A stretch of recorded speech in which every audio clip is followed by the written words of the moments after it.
Next हम बात करते हैं एक्ट ऑफ फेडरलमेंट 1781 यानी कि 1781 का संशोधित अधिनियम। इस अधिनियम को बंदोबस्त कानून की भी संज्ञा दी जाती है। ये अधिनियम रेगुलेटिंग एक्ट की कमियों को दूर करने के लिए लाया गया था। इसके तहत गवर्नर जनरल तथा उसकी परिषद के अधिकारों में वृद्धि की गई। साथ में कलकत्ता की सरकार को बंगाल, बिहार और उड़ीसा के लिए विधि बनाने का भी अधिकार प्रदान किया गया। इस अधिनियम द्वारा सर्वोच्च न्यायालय पर यह रोक लगा दी गई कि वह कंपनी के कर्मचारियों के विरुद्ध कार्रवाई नहीं कर सकता जो उन्होंने एक सरकारी अधिकारी की हैसियत से किया हो। इसके साथ ही कानून बनाने तथा उसका क्रियान्वयन करते समय भारतीयों के सामाजिक तथा धार्मिक रीति रिवाजों का सम्मान करने का भी निर्देश दिया गया। ये बात 1781 के फेडरलमेंट एक्ट में बोली गई। और साथ में कहा गया कि जो रेवेन्यू टैक्स है उसको कोर्ट के एरिया से, मतलब कोर्ट के क्षेत्र से, कोर्ट के अधिकार क्षेत्र से बाहर कर दिया गया। अब हम देखते हैं next, Pitt's India act 1784। Pitt's India act इसका नाम क्यों पड़ा? क्योंकि तत्कालीन युवा ब्रिटिश प्रधानमंत्री विलियम पिट के नाम पर इस अधिनियम का नाम पड़ा पिट्स इंडिया एक्ट 1784। इस अधिनियम को कंपनी पर आधिकारिक नियंत्रण स्थापित करने तथा भारत में कंपनी की गिरती साख को बचाने के उद्देश्य से पारित किया गया था। भारत में गवर्नर जनरल की परिषद की संख्या 4 से कम करके 3 कर दी गई। इस परिषद को युद्ध, संधि, राजस्व और सैन्य शक्ति, देशी रियासतों आदि के अधीक्षण की शक्ति प्रदान की गई। साथ में कंपनी के भारतीय अधिकृत प्रदेशों को पहली बार ब्रिटिश अधिकृत प्रदेश कहा गया। ये सबसे बड़ा मुद्दा था। यहाँ पर गवर्नर जनरल को देशी राजाओं से युद्ध संधि से पूर्व कंपनी के संचालकों से स्वीकृति लेना आवश्यक कर दिया था। इंग्लैंड में 6 आयुक्तों यानी 6 कमिश्नरों को एक नियंत्रक बोर्ड की स्थापना के लिए बोला गया, जिसे भारत में अंग्रेजी अधिकृत क्षेत्र पर पूरा अधिकार दिया गया। इसे बोर्ड ऑफ कंट्रोल के नाम से जाना गया। इसके सदस्यों की नियुक्ति सम्राट के द्वारा की जाती थी। इसके 6 सदस्यों में एक ब्रिटेन का मंत्री, दूसरा विदेश सचिव तथा 4 अन्य सम्राट द्वारा प्रिवी काउंसिल के सदस्यों द्वारा चुने जाते थे। इस बोर्ड ऑफ कंट्रोल यानी कि नियंत्रक मंडल को कंपनी के भारत सरकार के नाम से आदेशों एवं निर्देशों को स्वीकृत और अथवा अस्वीकृत करने का भी अधिकार प्रदान किया गया। प्रांतीय परिषद के सदस्यों की संख्या 4 से घटाकर 3 कर दी गई। प्रांतीय शासन को केंद्रीय आदेशों का अनुपालन आवश्यक कर दिया गया, अर्थात बंबई, मद्रास के गवर्नर पूर्ण रूप से गवर्नर जनरल के अधीन कर दिए गए। कंपनी के कर्मचारियों को उपहार लेने पर पूर्णतः प्रतिबंध लगा दिया। साथ में भारत में नियुक्त अंग्रेज अधिकारियों के मामले में सुनवाई के लिए इंग्लैंड में एक कोर्ट की स्थापना कर दी गई। भारत में नियुक्त अंग्रेज अधिकारियों के उन पर मुकदमा चलाने के लिए इंग्लैंड में एक कोर्ट की स्थापना की गई। इस एक्ट के द्वारा कंपनी के कर्मचारियों को उपहार लेने पर पूर्णतः प्रतिबंध लगा दिया, जैसे कि अभी हमने आपको पीछे बताया था। इस अधिनियम के द्वारा गवर्नर जनरल को देशी राजाओं से युद्ध करने, उनसे पूर्व डायरेक्टरों की स्वीकृति लेना ये अनिवार्य कर दिया था कि अगर कोई भारतीय राजा युद्ध करना चाहेगा या संधि करनी चाहेगा तो वो कंपनी के डायरेक्टरों से स्वीकृति जरूर लेगा। बिना स्वीकृति के ना तो कोई युद्ध कर सकता है और ना ही कोई संधि कर सकता है। ये बात बोली गई पिट्स इंडिया एक्ट 1784 में।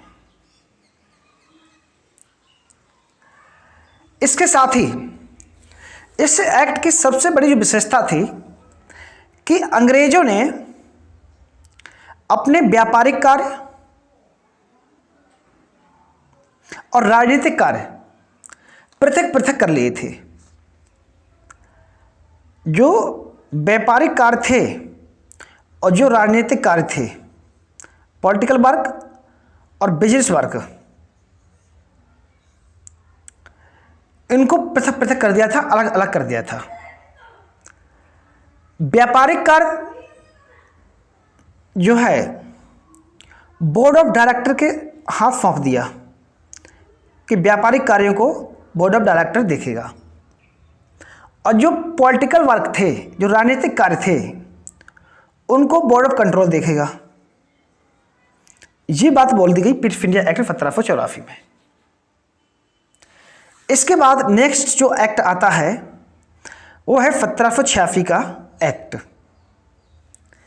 इस एक्ट के द्वारा गवर्नर जनरल को विशेष परिस्थितियों में अपने परिषद के निर्णय को निरस्त व लागू करने का अधिकार प्रदान किया गया, और इस एक्ट के द्वारा गवर्नर जनरल को प्रधान सेनापति की जो है शक्तियां प्रदान की गई, और ये शक्तियां पाने वाले कौन शख्स थे? तो लॉर्ड कॉर्नवालिस। लॉर्ड कॉर्नवालिस ऐसे शख्स थे जिनको दोनों अधिकार प्रदान कर दिए गए विशेष परिस्थितियों में। अब हम बात करते हैं 1793 का चार्टर एक्ट की।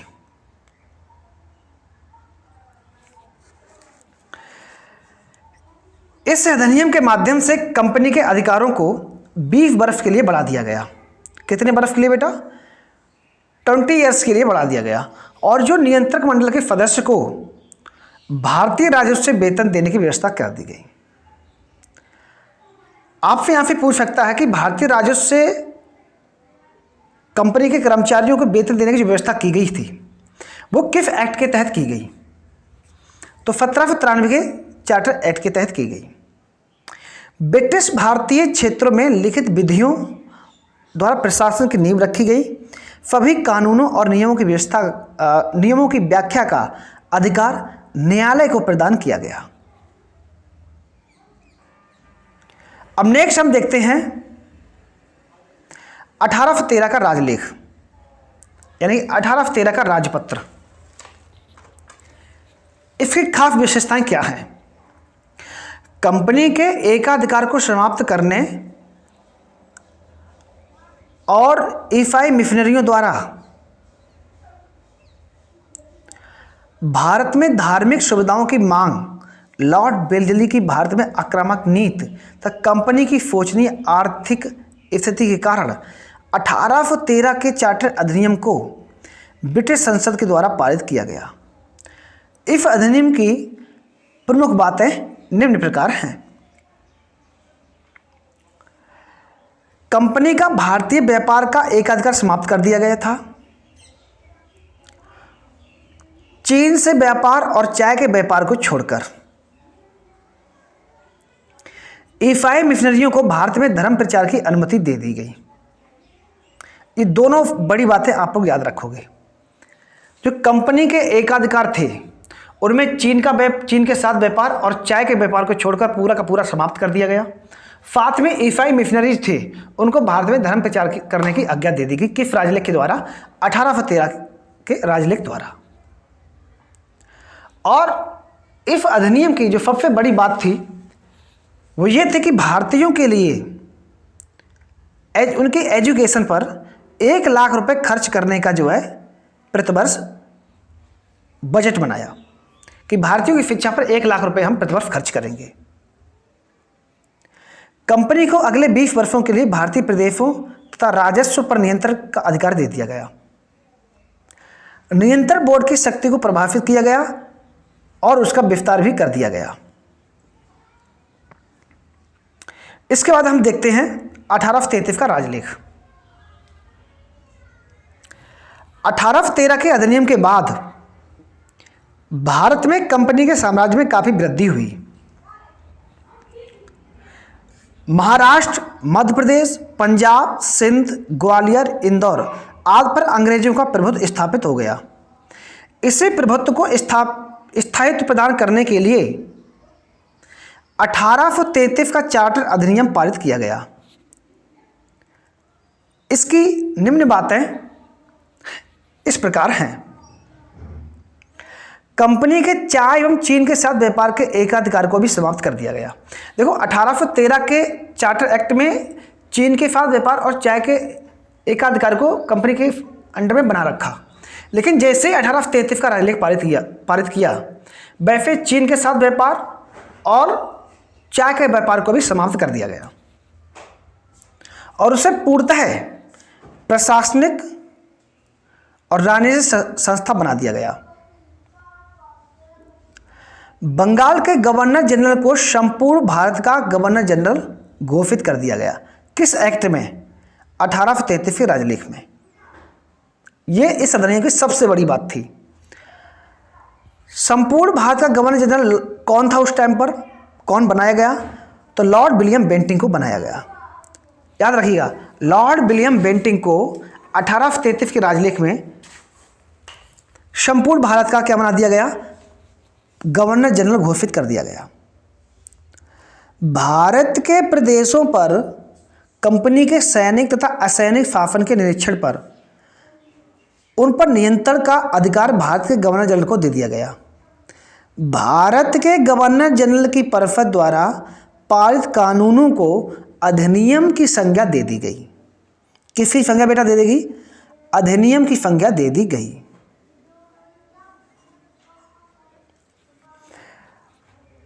विधि के संहिताकरण के लिए आयोग के गठन का प्रावधान किया गया। भारत में दास प्रथा को गैर कानूनी घोषित किया गया। अब यहां से पूछा जा सकता है आपसे एग्जाम में कि किस चार्टर एक्ट के तहत, किस राजलेख के तहत भारत में दास प्रथा को गैर कानूनी घोषित किया गया? तो इसका आंसर होगा 1833 का राजलेख।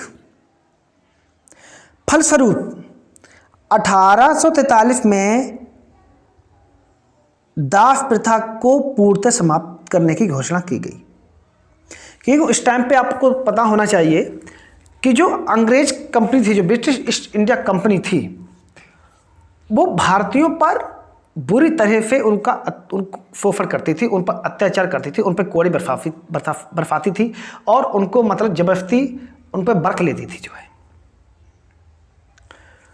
तो 1833 के राजलेख में दास प्रथा को पूर्णतः जो है क्या कर दिया गया था? समाप्त कर दिया गया था। इस अधिनियम द्वारा यह स्पष्ट कर दिया गया कि कंपनी के प्रदेशों में रहने वाले किसी भी भारतीय को केवल धर्म, वंश, रंग या जन्म स्थान के आधार पर कंपनी के किसी पद से जिसके लिए वह योग्य है वंचित नहीं किया जाएगा। सर्वप्रथम गवर्नर जनरल को ही संपूर्ण भारत के लिए कानून बनाने का अधिकार प्रदान कर दिया गया 1833 के राजलेख में। मद्रास, बंबई के परिषदों को कानून बनाने का अधिकार जो है था वो समाप्त कर दिया गया। किस राजलेख के द्वारा? 1833 के राजलेख द्वारा। इस अधिनियम द्वारा भारत में केंद्रीकरण का प्रारंभ किया गया, यानी शक्तियों का सेंट्रलाइजेशन हो गया। केंद्रीय शक्तियों क्या हो गया? केंद्रीकरण हो गया, यानी सबकी सब शक्तियां किसके पास पहुंच गई? गवर्नर जनरल के पास पहुंच गई। जिसका सबसे प्रबल जो प्रमाण है, विधियों का संहिताबद्ध करने के लिए आयोग गठन था और इस आयोग का प्रथम अध्यक्ष कौन था? लॉर्ड मैकाले था। कौन था बेटा? लॉर्ड मैकाले थे। नेक्स्ट हम बात करते हैं 1853 की राजलेख की। यह चार्टर भारतीय शासन यानी ब्रिटिश कालीन के इतिहास में लास्ट चार्टर था, अंतिम चार्टर था। यह अधिनियम मुख्यतः भारतीयों की ओर से कंपनी के शासन की समाप्ति की मांग तथा तत्कालीन गवर्नर जनरल लॉर्ड डलहौजी की रिपोर्ट पर आधारित था। इस अधिनियम की मुख्य बातें निम्न प्रकार हैं। ब्रिटिश संसद को किसी भी समय कंपनी के भारतीय शासन को समाप्त करने का अधिकार प्रदान किया गया। कार्यकारिणी परिषद के कानून सदस्य को परिषद का पूर्ण सदस्य का दर्जा प्रदान किया गया। बंगाल के लिए पृथक गवर्नर की नियुक्ति व्यवस्था कर दी गई। कंपनी ने गवर्नर जनरल को अपनी परिषद के उपाध्यक्ष की नियुक्ति का अधिकार दे दिया गया। साथ में विधायी कार्यों को प्रशासनिक कार्यों से पृथक करने की व्यवस्था की गई।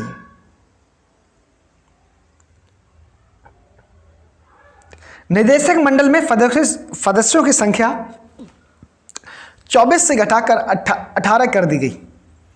कितनी कर दी गई? 24 से घटा करके 18 कर दी गई।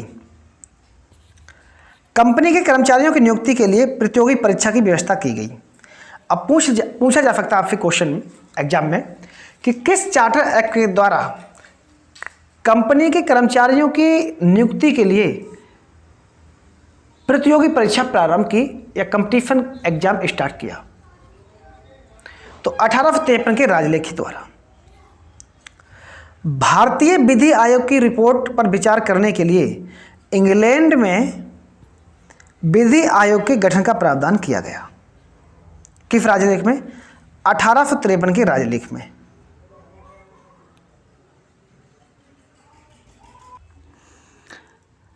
अब हम बात करते हैं क्राउन के शासन, यानी कि ताज या क्राउन का शासन। और ये शासन 1858 से लेकर के 1945 तक रहा।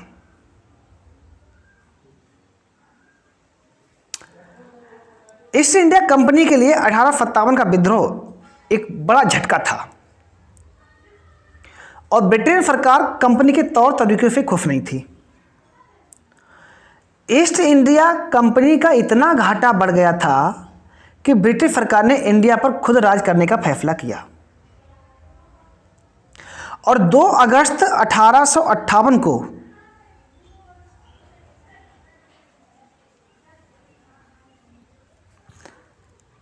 हाउस ऑफ कॉमन्स में कानून पास हुआ और इसका नाम था गवर्नमेंट ऑफ इंडिया एक्ट 1858, यानी भारत सरकार अधिनियम 1858।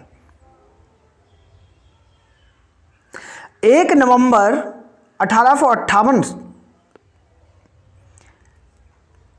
1858 से ब्रिटिश शासन पूरी तरह से हरकत में आ गया और ब्रिटेन ने इंडिया में एक सेक्रेटरी की नियुक्ति कर दी और ब्रिटिश राज 1947 तक जो है भारत में चला।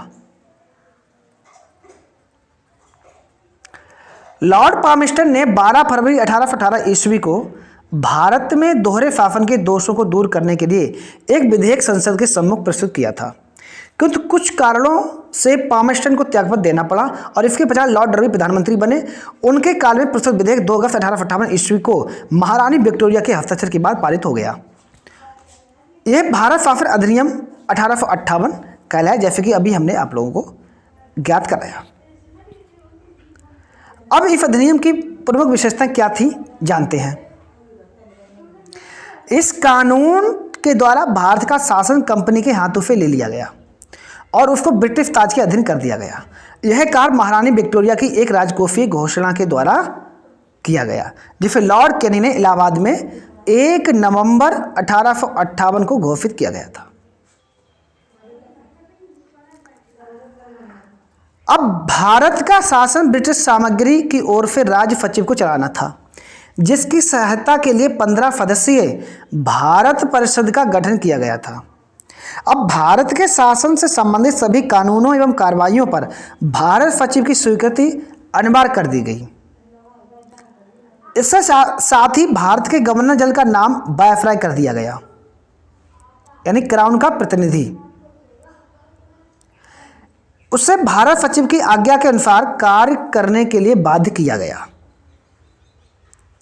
भारत मंत्री को वायसराय से गुप्त पत्र विभाग तथा ब्रिटिश संसद में प्रति वर्ष भारतीय बजट पेश करने का अधिकार दिया गया। कंपनी की सेवा को ब्रिटिश शासन के अधीन कर दिया गया। इस प्रकार भारत का प्रथम वायसराय कौन बना? लॉर्ड कैनिंग बना। कौन बेटा बना? लॉर्ड कैनिंग बना। 1 नवंबर 1858 को ब्रिटेन की महारानी विक्टोरिया ने भारत के संबंध में एक महत्वपूर्ण नीतिगत घोषणा की और इस घोषणा की बातें निम्न थीं। क्या बातें थी समझिएगा।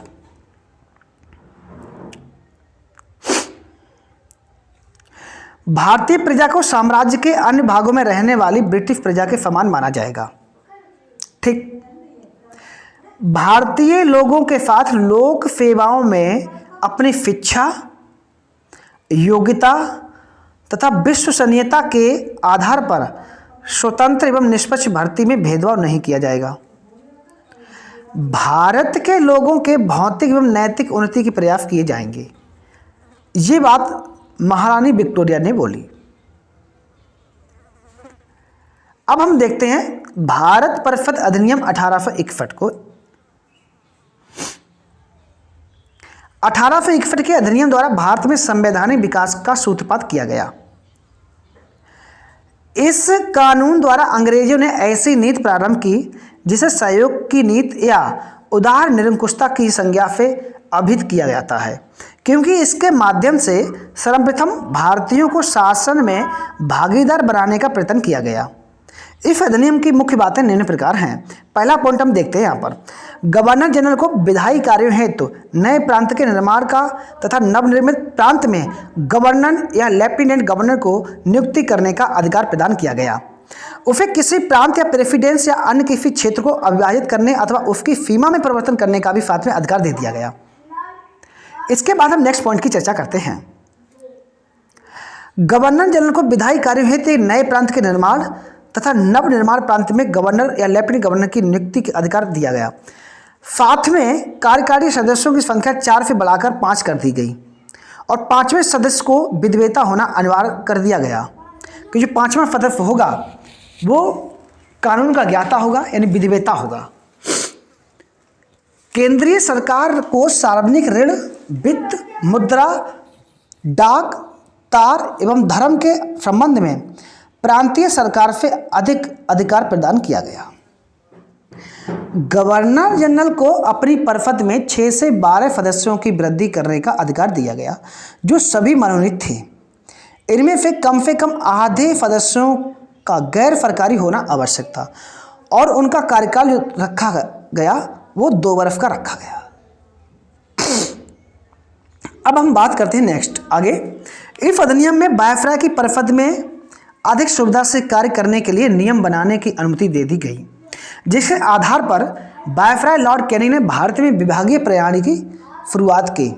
अब पूछा जा सकता है कि विभागीय प्रणाली का जनक किसको कहा जाता है, तो इसका आंसर होगा लॉर्ड कैनिंग। विभागीय प्रणाली के जनक कौन है? लॉर्ड कैनिंग को माना जाता है। इस प्रकार भारत में मंत्रिमंडल व्यवस्था की नींव पड़ी। अब नेक्स्ट क्वेश्चन यहाँ पे ये बन जाता है कि भारत में मंत्रिमंडल की व्यवस्था की नींव किसने डाली? तो वायसराय लॉर्ड कैनिंग ने। गवर्नर जनरल भारत के शांति, सुरक्षा और ब्रिटिश हितों के लिए परिषद के बहुमत की अपेक्षा कर सकता था। गवर्नर जनरल को संकटकालीन दशा में विभिन्न परिषद के अनुमति के बगैर अध्यादेश जारी करने का भी अधिकार प्रदान किया गया कि आप विधान परिषद की अनुमति के बगैर भी अध्यादेश जारी कर सकते हो। कब? संकटकालीन दशा में। ये किसको दिया गया? गवर्नर जनरल को। नेक्स्ट हम बात करते हैं, मद्रास एवं मुंबई की सरकारों को पुनः कानून बनाने का अधिकार दे दिया गया और उसमें संशोधन करने का अधिकार दिया गया कि प्रांतीय परिषदों द्वारा बनाए गए कानून गवर्नर जनरल की अनुमति के बाद ही वैधता को प्राप्त होता था। बाद में इस एक्ट के अधीन बंगाल, उत्तरी पश्चिमी प्रांत एवं पंजाब में क्रम से 1862, 1886 और 1897 विधान परिषदों की स्थापना की गई। गवर्नर जनरल की सप्ताह में एक बार बैठक करती थी, जिसकी अध्यक्षता वायसराय करता था। कौन करता था? वायसराय करता था। संवैधानिक विकास के दृष्टिकोण से 1861 ईस्वी का अधिनियम अत्यंत महत्वपूर्ण था। इससे पहली बार विधि निर्माण में भारतीयों का सहयोग प्राप्त किया गया, क्योंकि प्रथम बार गैर सरकारी सदस्यों की नियुक्ति हुई थी। साथ ही इसके द्वारा बंबई और मद्रास प्रांतों को विधि निर्माण करने की भी पुनः पावर मिल गई और अन्य प्रांतों में भी ऐसी विधान परिषदें स्थापित करने की व्यवस्था की गई। अतः इस अधिनियम में केंद्रीयकरण के स्थान पर विकेंद्रीकरण की नीति शुरुआत की गई। केंद्रीकरण की जगह क्या किया गया? शक्तियों का विकेंद्रीकरण कर दिया गया। नेक्स्ट हम बात करते हैं भारत परिषद अधिनियम 1892 की। केंद्रीय व्यवस्थापिका सभा के अतिरिक्त नामजद सदस्यों की संख्या कम से कम 10 और अधिक से अधिक 16 निश्चित की गई। इनमें से 10 सदस्यों को गैर सरकारी होना आवश्यक था। प्रांतों में भी व्यवस्थापिका सभा के गैर सरकारी तथा कुल सदस्यों की संख्या में वृद्धि कर दी गई। बंबई मद्रास में न्यूनतम 8 और अधिकतम 20, बंगाल में अधिकतम 20 और उत्तरी पश्चिमी प्रांत में यह संख्या 15 निर्धारित की गई। निर्वाचन पद्धति का आरंभ किया जाना इस अधिनियम की एक प्रमुख विशेषता है। परिषद के अधिकारों में वृद्धि की गई तथा भारतीय सदस्यों को बजट पर बहस करने और प्रश्न पूछने का अधिकार दिया गया, किंतु मतदान करने का प्रश्न पूछने का अधिकार नहीं दिया गया। अब हम बात करते हैं भारत परिषद अधिनियम 1909 की। इसे मार्ले मिंटो अधिनियम या मार्ले मिंटो रिफॉर्म या मार्ले मिंटो सुधार भी कहा जाता है। लॉर्ड मार्ले तत्कालीन भारत सचिव तथा लॉर्ड मिंटो तत्कालीन वायसराय थे। 1909 ईस्वी में भारत शासन अधिनियम को भारत सचिव और वायसराय के नाम पर मार्ले मिंटो सुधार भी कहा जाता है, जैसे कि अभी हमने बताया आपको। इसका निर्माण उदारवादियों को संतुष्ट करने के लिए किया गया था। इस अधिनियम के द्वारा भारत में प्रादेशिक चुनाव हेतु व्यावसायिक और सांप्रदायिक प्रतिनिधित्व प्रणाली को अपनाया गया। निर्वाचन के लिए 3 प्रकार के निर्वाचक मंडल का प्रावधान किया गया। पहला था साधारण, दूसरा था वर्ग विशेष और तीसरा था विशेष। मुसलमानों के लिए पृथक मताधिकार तथा पृथक निर्वाचन क्षेत्र की व्यवस्था कर फूट डालो और राज करो नीति अपनाई गई। पृथक निर्वाचन मंडल के बारे में लॉर्ड मिंटो ने लॉर्ड मार्ले से कहा था कि हम लोग नाक के दांत बो रहे हैं और इसका फल भीषण होगा। ये बात लॉर्ड मिंटो ने लॉर्ड मार्ले से कहा था। केंद्रीय तथा प्रांतीय विधान परिषदों की शक्ति में वृद्धि करते हुए सदस्यों को बजट की विवेचना करने, लोकहित के विषय पर चर्चा करने तथा अनुपूरक प्रश्न पूछने का अधिकार प्रदान किया गया, किंतु उन्हें बजट पर मतदान करने का अधिकार नहीं दिया गया। इस अधिनियम द्वारा सर्वप्रथम भारत परिषद तथा वायसराय की कार्यकारिणी परिषद में भारतीय सदस्यों को भी सम्मिलित किया गया, जिसमें केसी गुप्ता तथा सैयद हुसैन बेलग्रामी को इंग्लैंड स्थित भारत परिषद में नियुक्त किया गया था। जबकि एसपी सिन्हा को वायसराय की कार्यकारिणी में एक विधिक सदस्य के रूप में शामिल किया गया था और यह वायसराय की कार्यकारिणी में सम्मिलित होने वाले पहले भारतीय थे जिन्हें लॉर्ड की उपाधि से विभूषित किया गया था। और जब पंचम भारत में आए थे तब ये एसपी सिन्हा वहां पर मौजूद थे। यानी एसपी सिन्हा, इनका पूरा नाम है सत्येंद्र प्रसाद सिन्हा। इस अधिनियम ने विधान परिषद को सदस्यों की संख्या का विस्तार किया और प्रत्यक्ष निर्वाचन प्रारंभ कर दिया। एक भारतीय को गवर्नर जनरल की कार्यकारी परिषद का सदस्य नियुक्त किया गया। केंद्रीय विधान परिषद के निर्वाचित सदस्यों की संख्या 27 थी, जो 2 विशेष निर्वाचन मंडल, 13 सामान्य निर्वाचन मंडल और 12 वर्गीय निर्वाचन मंडल अर्थात 6 जमींदारों द्वारा निर्वाचित व 6 मुसलमान क्षेत्रों से निर्वाचित सदस्यों में मिलकर बनते थे। यानी केंद्रीय विधान परिषद के जो निर्वाचित सदस्यों की संख्या थी वो कितनी थी? 27 थी।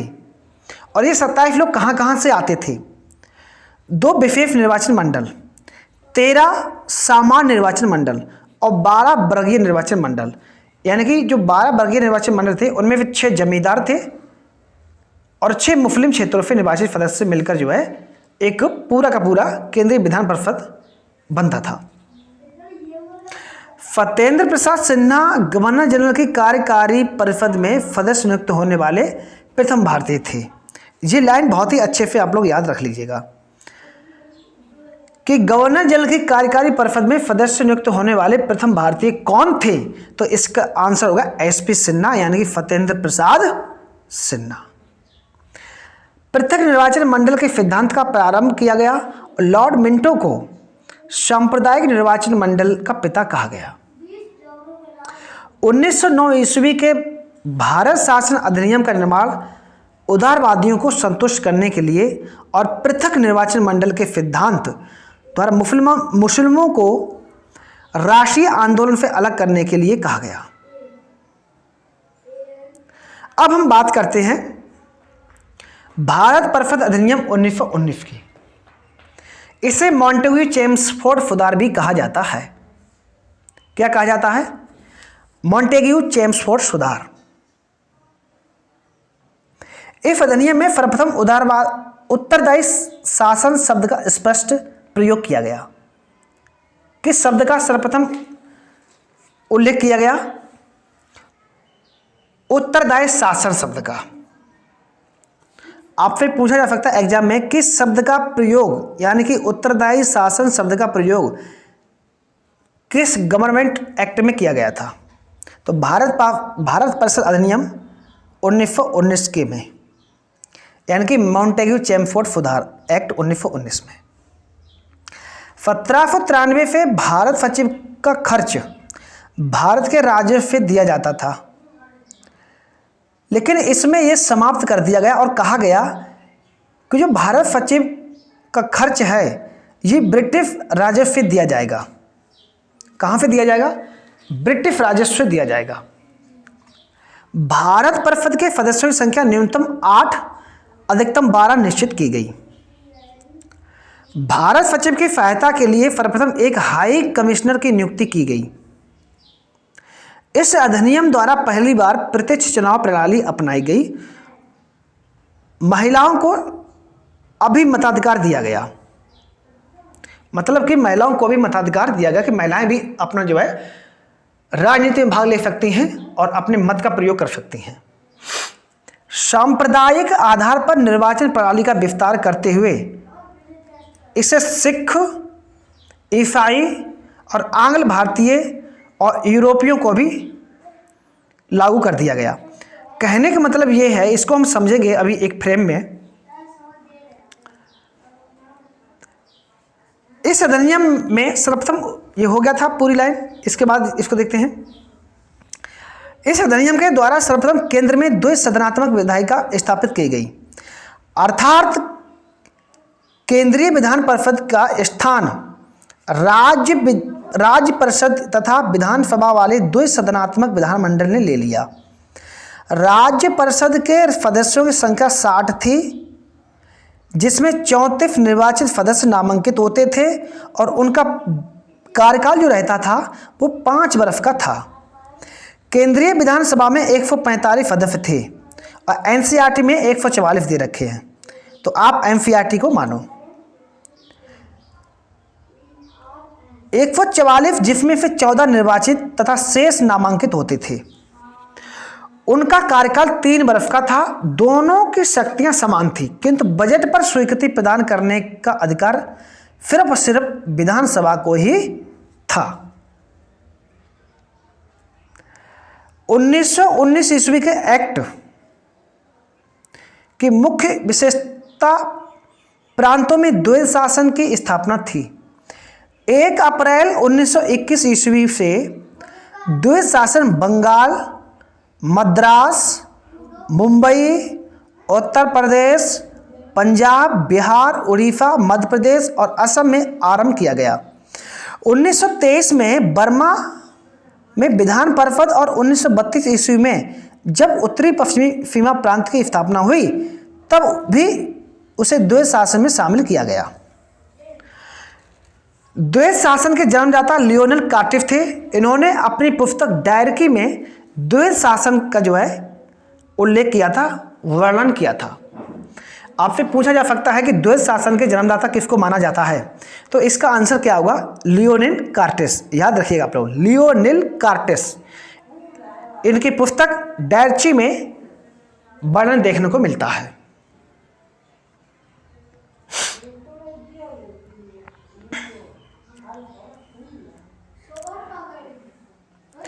इस अधिनियम ने भारत में एक लोक सेवा आयोग का गठन किया था। साथ में भारत सचिव को भारत में महालेखा परीक्षक की नियुक्ति का अधिकार दे दिया गया। इस अधिनियम द्वारा सर्वप्रथम केंद्रीय बजट को राज्य बजट से पृथक कर दिया गया। प्रत्यक्ष निर्वाचन के लिए पहली बार सीमित संख्या में संपत्ति एवं कर को आधार बनाया गया। अब हम बात करते हैं भारत परिषद अधिनियम 1935 की। इसको कान खोल के अच्छे से सुन लीजिएगा,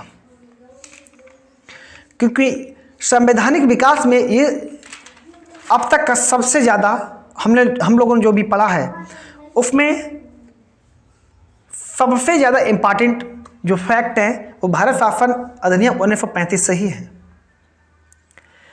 यह एक्ट लंबा और विस्तृत दस्तावेज था। इसमें 321 अनुच्छेद यानी कि धाराएं थीं और 10 अनुसूचियां थीं। कहने का मतलब यह है कि ये अपने आप में एक संविधान था पूरा का पूरा। अगर इसमें प्रस्तावना जोड़ दी जाए, मौलिक अधिकारों को जोड़ दिया जाए, तो ये अपने आप में एक संविधान बनके तैयार हो गया। लगभग 252 आर्टिकल जो लिए गए हैं भारतीय संविधान में, वो भारत सरकार अधिनियम 1935 से डायरेक्टली ले लिए गए हैं। समझ सकते हैं आप। भारत के वर्तमान संविधान का प्रमुख स्रोत 1935 का अधिनियम ही, जैसे कि पहली लाइन में लिखा हुआ है। भारत में सर्वप्रथम संघीय शासन प्रणाली की नींव रखी गई। संघ की 2 इकाइयां थी, ब्रिटिश भारतीय प्रांत तथा देशी रियासतें। संघीय व्यवस्था कभी अस्तित्व में नहीं आई, क्योंकि देशी रियासतों ने इसमें शामिल होने से क्या कर दिया था? मना कर दिया। अवशिष्ट शक्तियां वायसराय को दे दी गईं। अब बात आती है कि अवशिष्ट शक्तियां कौन सी शक्तियां होती हैं। बेटा, अवशिष्ट शक्तियां वो शक्तियां होती हैं जो तीनों सूचियों में नहीं आती हैं, जैसे संघ सूची, समवर्ती सूची, राज्य सूची। इन तीनों सूचियों में अगर जो सब्जेक्ट, जो विषय नहीं आता है, उसको अवशिष्ट सूची में डाल दिया जाता है। कहने का मतलब यह है, इस अधिनियम के तहत केंद्र और राज्यों के बीच शक्तियों का बंटवारा किया गया, तो राज्य में द्वैध शासन समाप्त कर दिया गया। इस अधिनियम ने केंद्र और इकाइयों के बीच 3 सूचियां, संघीय सूची में 59 विषय, राज्य सूची में 54 विषय और समवर्ती सूची में 36 के आधार पर शक्तियों का बंटवारा कर दिया। और जो बची हुई शक्तियां थीं, यानी जो अवशिष्ट शक्तियां जिनको बोलते हैं, वो किनको दे दी? वो वायसराय को दे दी गई। अब उम्मीद करते हैं पूरा का पूरा माजरा आपको समझ में आ गया होगा। इसके बाद दलित जातियों, महिलाओं और मजदूर वर्ग के लिए अलग से निर्वाचन की व्यवस्था की गई। अब इस पॉइंट को अच्छे से समझिएगा। 1909 के अधिनियम में किनको जो है राजनीति में भाग लेने का अधिकार दिया गया था। इसको अच्छे से समझते हैं।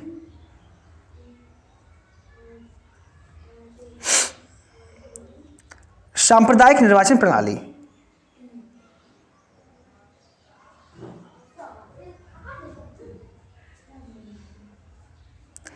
इसको हम 3 भागों में बांटेंगे।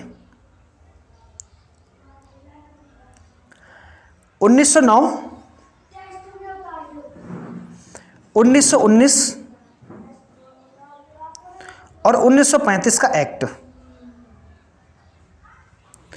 1909 के एक्ट में क्या कहा गया था कि इसमें केवल और केवल मुसलमान के लिए पृथक निर्वाचन की व्यवस्था की गई और इसके जनक किन्हें माना जाता है?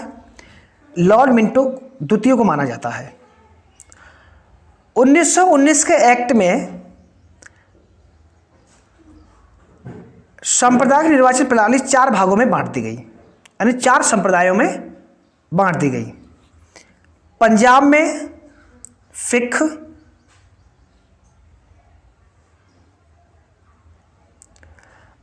भारत में ईसाई, मतलब सिख, ईसाई, यूरोपी और आंग्ल भारतीय। आंग्ल भारतीय 1935 के अधिनियम में 3 संप्रदायों में बांटा गया। महिला, मजदूर और दलित। इस फ्रेम को अच्छे से समझिएगा।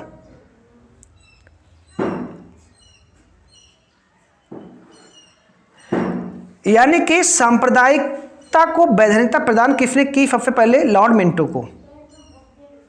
इन्हें सांप्रदायिक निर्वाचन के जनक के रूप में जाना जाता है और फिर इसका धीरे धीरे विस्तार होता गया। 1909 में मुसलमानों के लिए अलग व्यवस्था कर दी।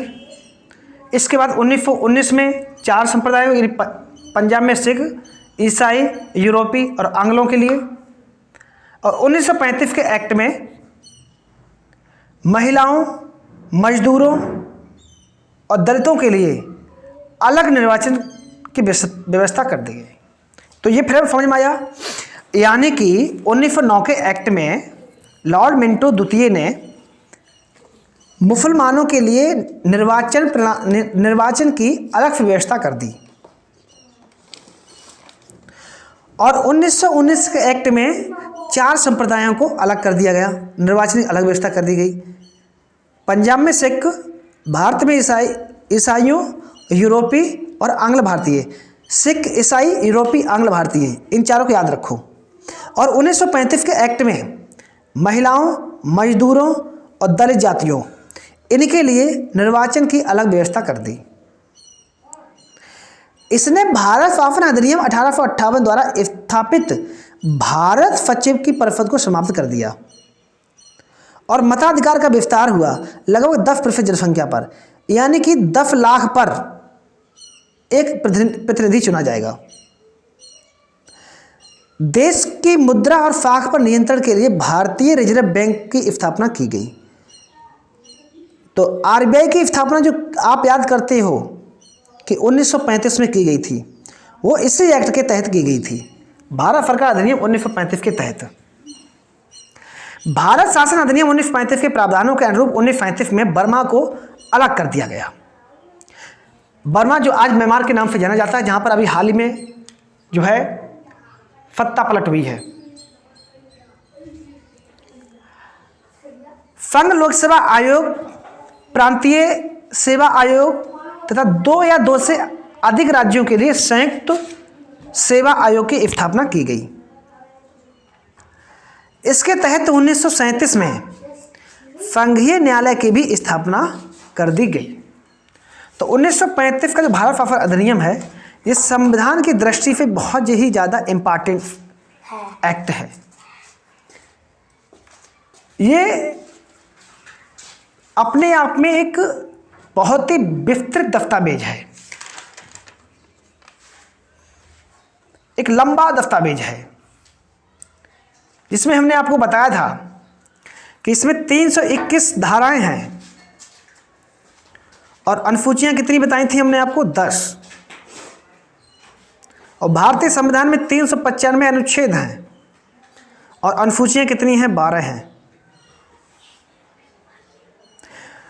तो भारतीय संविधान में लगभग 252 अनुच्छेद ऐसा माना जाता है कि वो भारत सरकार अधिनियम 1935 से ही प्रेरित हैं।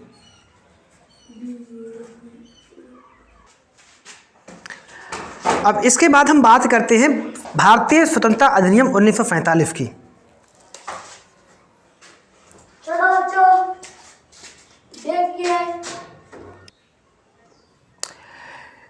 बीस फरवरी 20 फरवरी 1947 को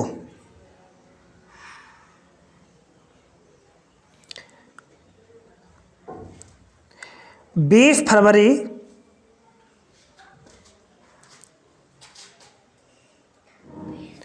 1945 को ब्रिटिश प्रधानमंत्री क्लीमेंट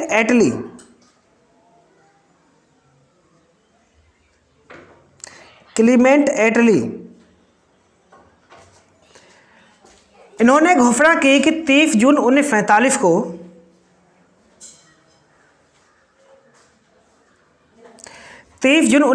को भारत में ब्रिटिश शासन समाप्त हो जाएगा। इस घोषणा पर मुस्लिम लीग ने आंदोलन किया और भारत के विभाजन की बात कही। 3 जून 1947 को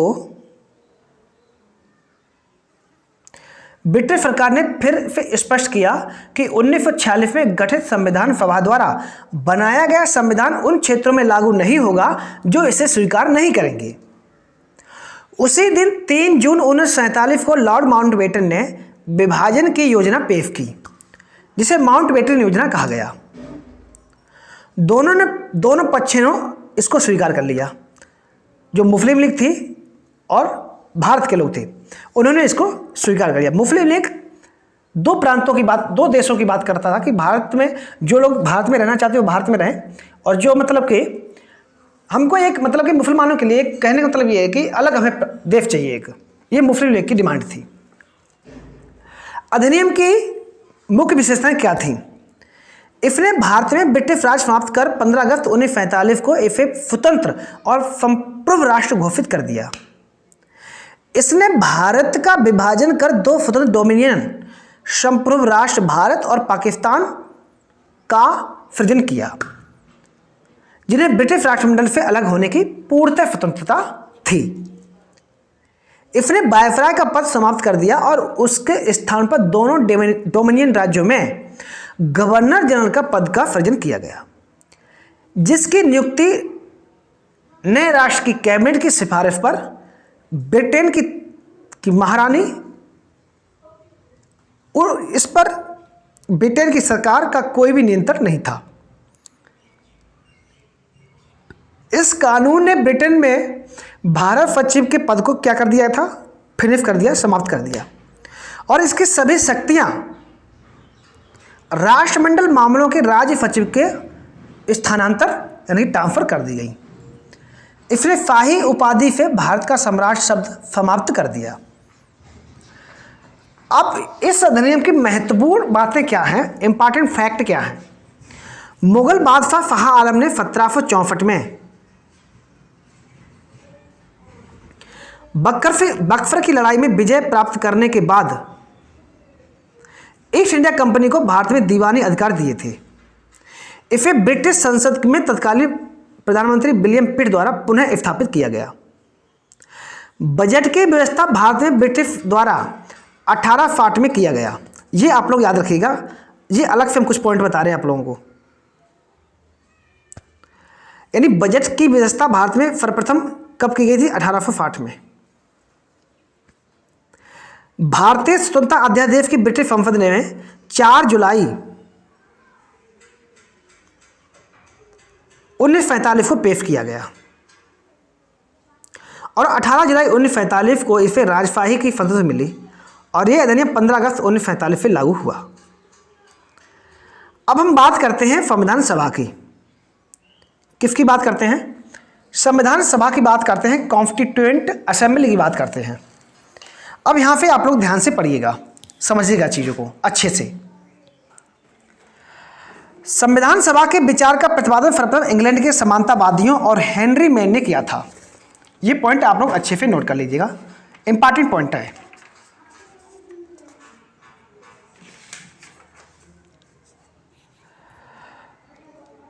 लेकिन इसको व्यावहारिक रूप से फ्रांस और अमेरिका ने अपनाया था। संविधान सभा एक बहुदलीय संस्था है। इसका सबसे पहले निर्माण अमेरिका ने 1787 में किया था। भारत की बात करें तो संविधान सभा के सिद्धांत का दर्शन सर्वप्रथम तिलक के निर्देशन में तैयार हुआ और इसका विवरण 1895 के स्वराज विधेयक में देखने को मिलता है। किस विधेयक में देखने को मिलता है? स्वराज विधेयक में देखने को मिलता है। 1922 में महात्मा गांधी ने कहा था कि भारतीय संविधान भारतीयों की इच्छा के अनुसार ही होगा,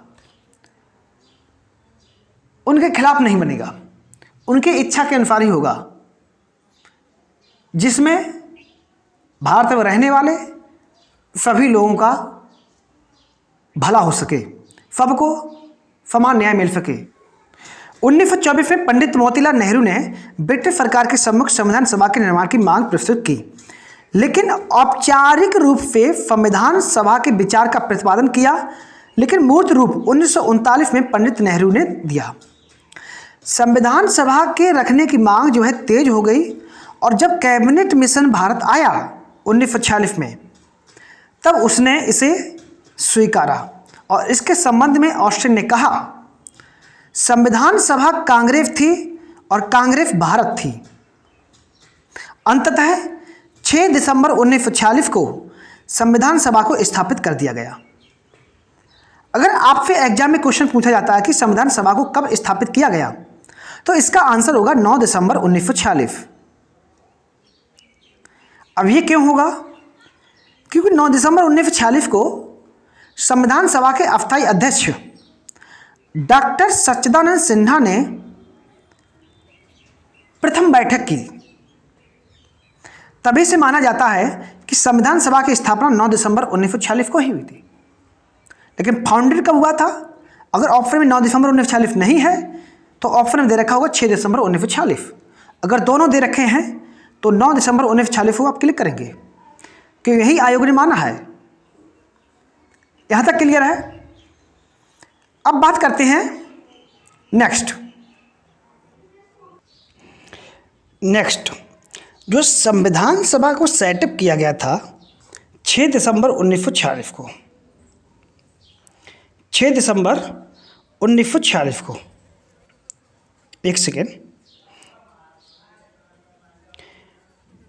6 दिसंबर 1946 को सेटअप किया गया।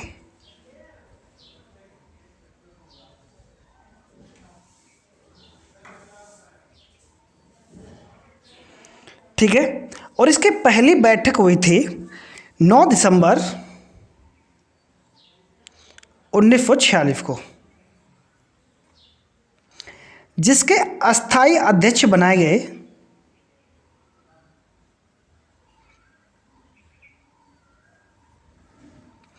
डॉक्टर सच्चिदानंद सिन्हा। आप लोग नोट कर लीजिएगा, डॉक्टर सच्चिदानंद सिन्हा अस्थायी अध्यक्ष बनाए गए। संविधान सभा की जो स्थापना की गई, ये कैबिनेट मिशन प्लान के तहत की गई। 9 दिसंबर 1946 को अस्थायी अध्यक्ष कौन बनाए गए? डॉक्टर सच्चिदानंद सिन्हा। एकदम बुजुर्ग व्यक्ति थे, जल्दबाजी में इनको बना दिया गया। लेकिन 11 दिसंबर 1946 को 11 दिसंबर 1946 को परमानेंट चेयरमैन बनाए गए। परमानेंट चेयरमैन कौन बनाए गए? डॉक्टर राजेंद्र प्रसाद को बनाया गया, डॉक्टर राजेंद्र प्रसाद को। और 2 डिप्टी चेयरमैन बनाए गए, 2 डीसी बनाए गए, डिप्टी चेयरमैन बनाए गए। कौन कौन बनाया गया? तो एस.सी. मुखर्जी और बी.टी. कृष्णाचारी। बी.टी. कृष्णाचारी, इनको बनाया गया डिप्टी चेयरमैन। और एक संवैधानिक सलाहकार नियुक्त किए गए, B N. Rao, adviser of CA.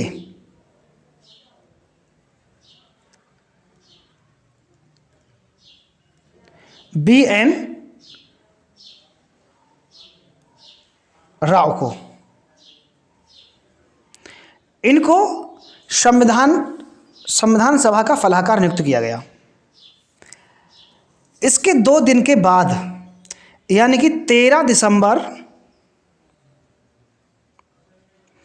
1946 को उद्देश्य प्रस्ताव रखा गया पंडित नेहरू के द्वारा।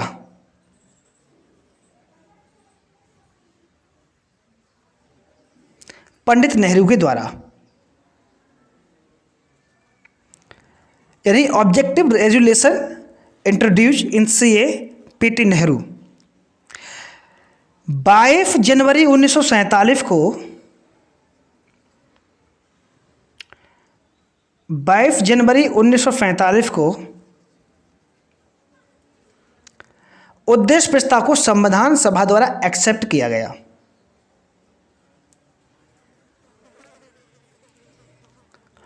और इसी उद्देश्य प्रस्ताव को आगे चलकर जो है प्रियम्बल यानी कि प्रस्तावना नाम दिया गया।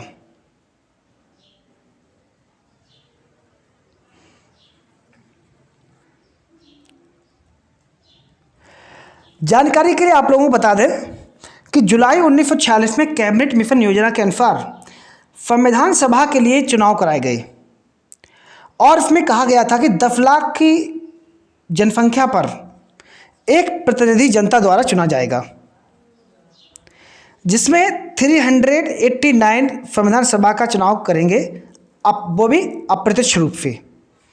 किस रूप से करेंगे बेटा? अप्रत्यक्ष रूप से करेंगे। अब कौन कुल कितने सदस्य थे? 389 सदस्य थे, जिनमें से ब्रिटिश प्रांतों से 292, देशी रियासतों से 93 थे और कमिश्नरी क्षेत्र से 4 थे। अगर इन दोनों को मिला दो तो कहीं कहीं बुकों में 96 लिखा है, तो 96 इसी तरीके से होगा। वैसे तो हो तो गया ये 97, लेकिन 96 लिखा है कहीं कहीं, ठीक है। इसके बाद हम बात करते हैं तो यहाँ पर 92 हो जाता है देशी रियासतों से। इसमें कहीं कुछ बुकों में जो है मिस्टेक दे रखी है, लेकिन ये एकदम एग्जैक्टली डाटा है, एनसीईआरटी से हमने लिया है इसको, तो आप इसी को मानिएगा, ठीक है। ब्रिटिश प्रांत से 292, देशी रियासतों से 93 और कमिश्नरी क्षेत्र से 4, जैसे दिल्ली वगैरह हो गया आपका ये, ठीक है, चंडीगढ़ वगैरह। इसके बाद जो है जो 4 कमिश्नरी क्षेत्र थे कौन कौन से थे? दिल्ली, अजमेर, मारवाड़, कुर्ग तथा ब्रिटिश बलूचिस्तान। संप्रदाय के आधार पर सदस्यों की संख्या की बात करें तो सामान्य से 213 सदस्य थे, मुस्लिम से 79 और सिख थे 4। अगर हम वर्गों के आधार पर देखें तो महिलाओं की संख्या थी 15। महिलाओं की संख्या कितनी थी? 15 थी, जिनमें सुचेता कृपलानी, विजय लक्ष्मी पंडित, पूर्णिमा बनर्जी, कमला चौधरी, बेगम एजाज रसूल, राजकुमारी अमृता कौर, आपने नाम सुना होगा, सरोजिनी नायडू, हंसा मेहता, जी दुर्गा, मालती चौधरी, रेणुका राय, लीला राय आदि नाम थे। इसके बाद जो है ये 15 महिलाएं थीं, ठीक है, जिनमें हमने बहुत सारे नाम बता दिए, आप इसमें आप नोट कर सकते हो। अनुसूचित जात से कितनी थे? 26 थे और अनुसूचित जनजात से कितने प्रतिनिधि थे? 33 थे। चुनाव परिणाम क्या रहा इसकी हम बात करते हैं। चुनाव परिणाम की स्थिति की बात करें तो कांग्रेस को 208 सीटें मिली, मुस्लिम लीग को 73 सीटें मिली और 8 निर्दलीय रहे। 8 कैसे रहे? निर्दलीय रहे। मुस्लिम लीग ने संविधान सभा में भाग नहीं लिया, इसने विरोध किया और अलग पाकिस्तान की मांग की, एक अलग राष्ट्र की मांग की इसने।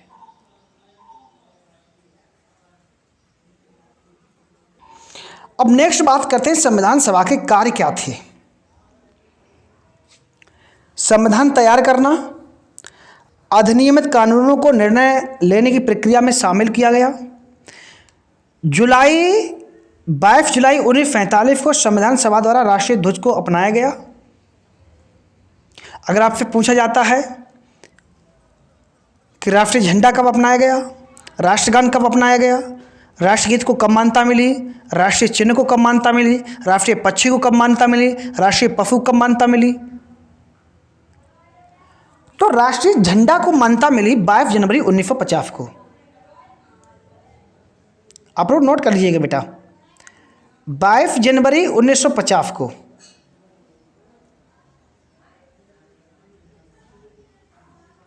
राष्ट्रीय झंडा को मान्यता मिली। राष्ट्रगान को मान्यता कब मिली, जस्ट इसके 2 दिन बाद 24 जनवरी 1950 को। इससे साथ ही राष्ट्रगीत को भी मान्यता देगी 24 जनवरी 1950 को ही। लेकिन राष्ट्रीय चिन्ह को मान्यता कब दी गई, इसके जस्ट 2 दिन के बाद, यानी 26 जनवरी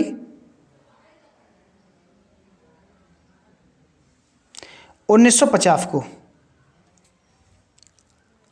राष्ट्रीय पक्षी को मान्यता कब दी गई, 26 जनवरी 1963 को दी गई। ध्यान रखना, डेट ध्यान रखना बेटा, 26 जनवरी 1963 को राष्ट्रीय पक्षी को मान्यता दी गई। और राष्ट्रीय पशु यानी कि बाघ को 1973 में मान्यता दी गई। डेट आप लोग बताइएगा, डेट नहीं पता मेरे को। 1973 में राष्ट्रीय पशु को मान्यता दी गई। अब हम बात करते हैं कि संविधान सभा में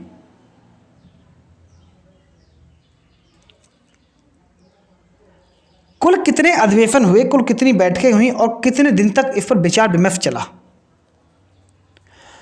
तो संविधान सभा में 12 अधिवेशन हुए और 66 बैठकें हुई।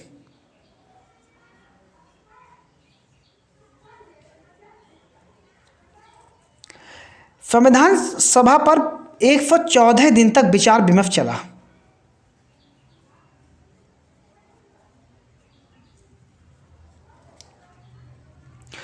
अब आपसे पूछा जाता है कि जो उद्देश्य प्रस्ताव था पीटी नेहरू द्वारा जो पेश किया गया था, जो आगे चल के प्रस्तावना बना, इसमें कितने अनुच्छेद थे, तो इसमें 8 अनुच्छेद थे बेटा।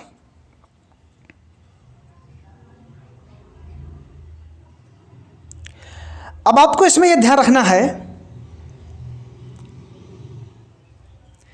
कि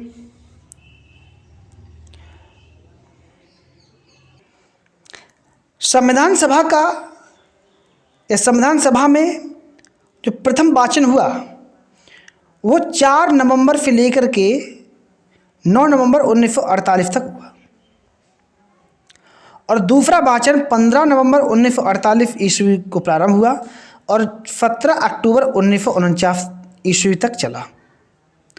संविधान सभा में संविधान का तीसरा वाचन 14 नवंबर 1949 ईस्वी को प्रारंभ हुआ और 26 नवंबर 1949 तक चला और संविधान सभा द्वारा संविधान को पारित कर दिया गया। इस संविधान सभा के 284 सदस्य उपस्थित थे। पूछा जा सकता है कि संविधान लास्ट तक जो है, यानी जब संविधान को लागू किया गया, जब संविधान को मतलब कि एडॉप्ट किया गया, अधिनियमित किया गया, अंगीकृत किया गया, उस समय संविधान सभा में कितने सदस्य प्रेजेंट थे, कितने सदस्य उपस्थित थे। तो ध्यान रखिएगा 284 सदस्य उपस्थित थे, भूल ना जाइयो। संविधान निर्माण की प्रक्रिया में कुल 2 वर्ष 11 माह 18 दिन लगे और इस कार्य पर लगभग 6.4 करोड़ रुपए खर्च हुआ। संविधान के प्रारूप पर कुल जो है, जैसे कि हमने बताया अभी, 114 दिनों तक बहस चली, जिसमें 66 बैठकें हुई थी और 12 अधिवेशन हुए। कितने अधिवेशन हुए? 12 अधिवेशन हुए। संविधान को जब 26 नवंबर 1949 ईस्वी को संविधान सभा द्वारा पारित किया गया, तब इसमें कुल 22 भाग 395 अनुच्छेद और 8 अनुसूचियां थीं। लेकिन वर्तमान समय में संविधान में 25 भाग 395 अनुच्छेद और 12 अनुसूचियां हैं। लेकिन ये 25 भाग जो हैं, ये गणना की दृष्टि से हैं और गणना की दृष्टि से अगर अनुच्छेद की हम बात करें तो इसमें 465 अनुच्छेद हैं वर्तमान समय में। अनुसूचियां कितनी हैं? तो अभी भी 12 हैं। मूल संविधान में कितनी अनुसूचियां थीं? तो 8 अनुसूचियां थीं।